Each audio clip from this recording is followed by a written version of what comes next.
Hello friend, Usha किचनमध्ये तुमचं स्वागत आहे। दिवाळी कशी गेली? तुम्ही छान असाल अशी आशा करते। आज आपण आहे ना नवीन रेसिपीला सुरुवात करूया। आवळ्याचं सीझन आलेलं आहे। आवळे खूप छान बाजारात आलेले आहेत। आपण याचा सरबत बनवूया। आणि हे आहे ना, आवळा म्हणजे एक एवढा प्रोटीन आहे ना, तर मुलांसाठी तर खूपच छान आहे। लहान मुलांना आवळ्याचं सरबत दिलात ना, खूप खुशीने पिईल। असं पण ते आवळा खाऊ नाही शकत। तर चला आपण आवळ्याचं सरबत बनवूया। मी हे अर्धा किलो आवळे आणले, यांना स्वच्छ धुतले। धुतल्यानंतर एक कॉटनच्या कपड्याने स्वच्छ पुसून काढायचे। आता मी तुम्हाला दाखवते। ह्याचे मी स्वच्छ पुसून घेतले। ह्याच्यात एक पाण्याचा एक थेंब सुद्धा राहिला नाही पाहिजे। एक कारण आपण स्टोर करणार आहोत ना, स्टोर करणाऱ्या वस्तूत एकही पाण्याचा थेंब पाहिजे नाही। त्याच्यासाठी आपण काय करायचं, स्वच्छ पुसून घेतल्यानंतर या आवळ्याचे तुम्ही किसून पण घेऊ शकता, असं काय नाही जरुरी। पण मी तर तुकडे करते, तुम्हाला दाखवते कसे तुकडे करायचे ते।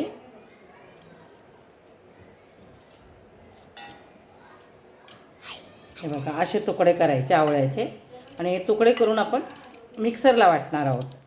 हे असे तुकडे करायचे। तुम्हाला पाहिजे तर तुम्ही किसून पण घेऊ शकता। हे बघा, सगळे आवळे आपले कापून झालेले आहेत। आता ह्याला मिक्सरमध्ये, हे अर्धा किलो आवळे आहेत। हे अर्धा किलो आवळ्याचे हे एवढे तुकडे झालेले आहेत। आणि आता आपण मिक्सरमध्ये याचा रस काढूया। बरोबर, आवळे कसे घ्यायचे ते दाखवते तुम्हाला।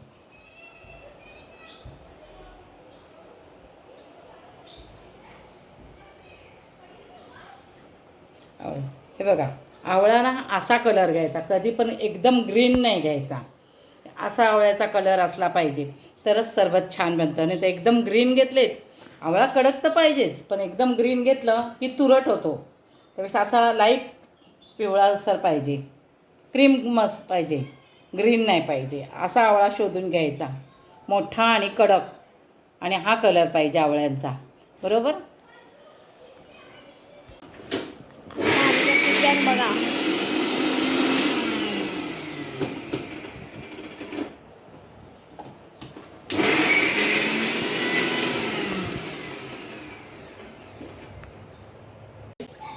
आता आपण मिक्सरमध्ये बारीक करायचं आणि असं रस छानपैकी काढायचा। आणि ह्याच्यामध्ये आहे ना, तुम्ही थोडंसं म्हणजे अर्धा किलोमध्ये 150 ग्रॅम आलं टाकायचं।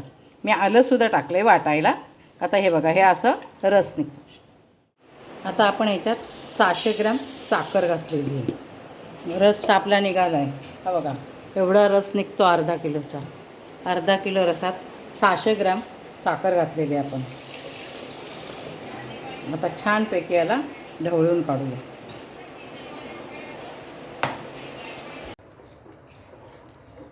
हे बघा, हा आता आपला सरबत तयार झालेला आहे। ह्याच्यात मी 1 चमचा काळी मिरीने 1 चमचा सिंधव मीठ टाकलं आहे। ह्याच्याची टेस्ट जरा बंद कर। हे बघा, आता आपलं सरबत तयार झालेलं आहे। ह्याच्यामध्ये थोडी काळी मिरीची पावडर, थोडंसं काळं मीठ आणि आलं घातलेलं आहे। आता हा आपला सरबत तयार। आणि लिंबू घालायचा ना, तो लिंबू कसा सरबत थंड झाल्यानंतर घालायचा। गरम सरबतमध्ये लिंबू घातल्याने कडूपणा येतो। त्याच्यासाठी आपण आता हा बघा, मी भरते अशी बरणी एकदम सुकी कोरडी करून घ्यायची। आणि हा सरबत बघा, आणि तुम्हाला गाळायचं आहे तर गाळू शकता, पण मी गाळत नाही आहे, कारण काळी मिरीचे जरा पॉईंट आहेत ना, ते राहिले ना त्याच्यातले ते चांगले लागतात। जराशी कणी ती बरी वाटते सरबतमध्ये।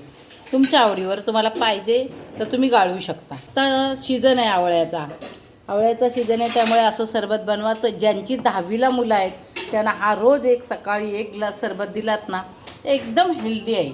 आणि 10वीच्या मुलांना द्याच, असं मी सगळ्यांना मुलींना सांगते की आपल्या मुलांसाठी हा सरबत नेहमी स्वतः घरी बनवा, विकतचं देऊ नका केमिकलवाला।